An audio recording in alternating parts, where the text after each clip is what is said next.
Yeah, you wouldn't think that there's an overlap to them, but in reality, there is. And in fact, we have a case study from a customer in Northborough who had an issue with termites. And they had been in the house for years because he had a finished basement, and noticed some issues with some of his walls and realized that, hey, there might be something going on behind the scenes here.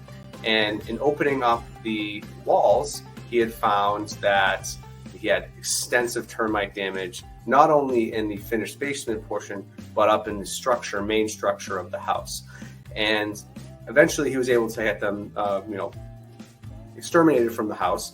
But the point of origin and the entry point of all of the thousands of dollars of damage came from 2 foundation cracks in a concrete foundation. So while the termites, while they're feeding on wood as part of their process of destroying your home, they use the cracks as an entryway.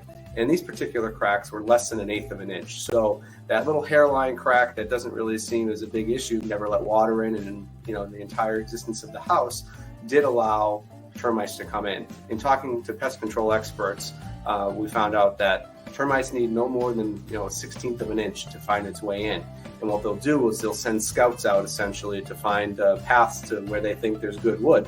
And once they find a pathway, they lay their scent trail in, and they invite the entire family to come in and the entire colony to come in. So for years and years, potentially decades, this house was just being a beacon of hope for all termites in the area to allow for feasting on the wood. So in this particular case, it wasn't a water issue. It wasn't a structural issue for the foundation. It was purely, we have to repair the cracks because there is a clear trail of scent trail for the termites, which now will allow termites to come in the future. So it really was about preventative pest control for these people. So very unique situations, things that we don't think about every day, but termites don't care. They will get through any little hole to get to the wood. And in this case, it happened to be right through the foundation walls and the concrete. So we were able to seal it up and then give the homeowner a little bit of peace of mind that they're not coming in that way ever again.